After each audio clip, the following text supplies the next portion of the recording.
जय हिंद दोस्तों, मैं हूं निधिबेन चौहान। आज हम करेंगे क्लास 12th का अकाउंट्स का चैप्टर फर्स्ट का क्वेश्चन 3 का पार्ट 1। इसमें हमें क्वेश्चन दिया गया है, एक भागीदार पेढ़ी से हर महीने के अंत में, यहाँ पर हमें ध्यान देना है अंत में, महीने के अंत में वो विड्रॉ करता है, में बराबर रकम निकालता है। वर्ष के अंत में कुल वार्षिक उपाड़ 12,000 करता है, यानी कि टोटल उसने जो रकम निकाली है एक साल में वो है 12,000। तो उपाड़ पर वार्षिक 12% के हिसाब से ब्याज वसूल करना है, यानी कि साल में 12% के हिसाब से हमें ब्याज देना है। तो वर्ष के अंत में उपाड़ पर ब्याज बताएं। ठीक है, अब इस तरह के क्वेश्चन में देखिए, क्वेश्चन जो है बहुत ही इजी है। इस तरह के क्वेश्चन में दो तरीके से ब्याज की वसूली की जाती है। एक फिगर होती है 78/12 और दूसरी फिगर होती है 66/12।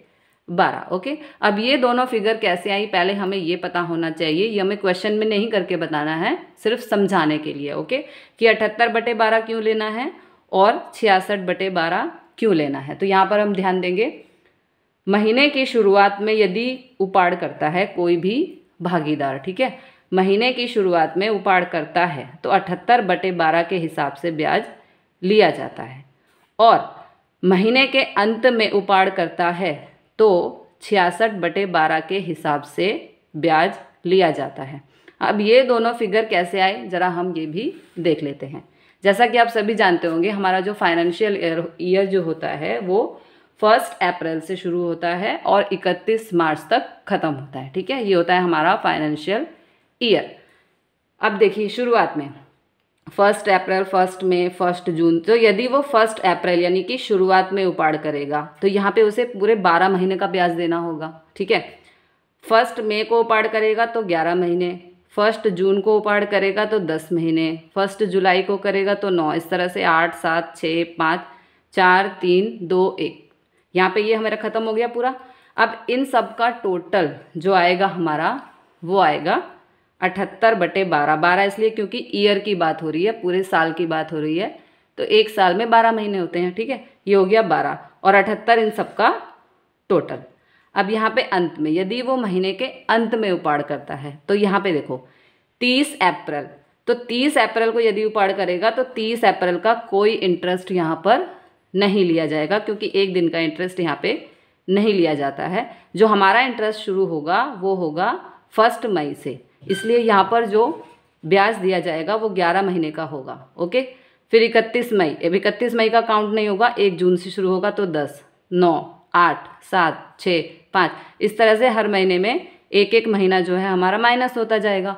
तो इस सब का टोटल जो हमारा आएगा वो आएगा 66/12। तो यहाँ पे आप समझ गए होंगे कि यदि महीने की शुरुआत में उपाड़ होगा तो 78/12, यदि महीने के अंत में उपाड़ होगा तो 66/12। अंत में देखिए जो मार्च है इसका यहाँ पे कोई भी ब्याज नहीं लिया जाएगा। ओके, तो यहाँ पे हमारा जो आंसर आएगा वो आएगा 66/12। ओके, अब हम चलते हैं अपने क्वेश्चन की तरफ। क्वेश्चन में बोला गया है, सबसे पहले हम निकालेंगे यहाँ पे मासिक उपाड़।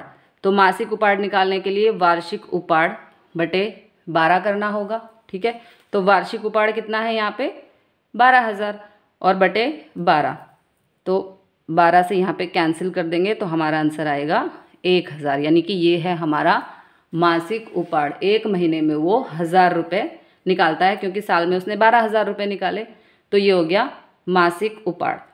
अब मास के अंत में उपाड़ करता है, देखो हमें क्वेश्चन में दिया गया है यहाँ पर कि मास के अंत में उपाड़ करता है, तो जब अंत की बात होगी तो हम ब्याज कैलकुलेट करेंगे 66/12 के हिसाब से। ओके, तो यहाँ पे जो ब्याज का फार्मूला है हमने पिछली क्लासेस में भी पढ़ा है, PRN/100।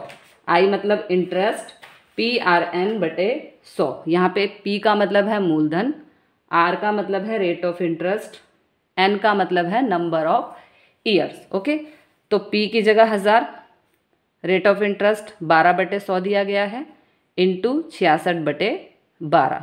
अब इन सबको हम काटेंगे, देखो बहुत सिंपल है, 2 जीरो से 2 जीरो कट गई, 12 से 12 कट गया, और 66 को 10 से गुणा करेंगे तो हमारा आंसर आएगा 660, यानी कि जो उसे ब्याज पे करना है वो है 660 ₹60। तो आई होप आपको ये क्वेश्चन समझ में आ गया होगा। मिलते हैं अगले क्वेश्चन के साथ अगली वीडियो में। जय हिंद, जय भारत।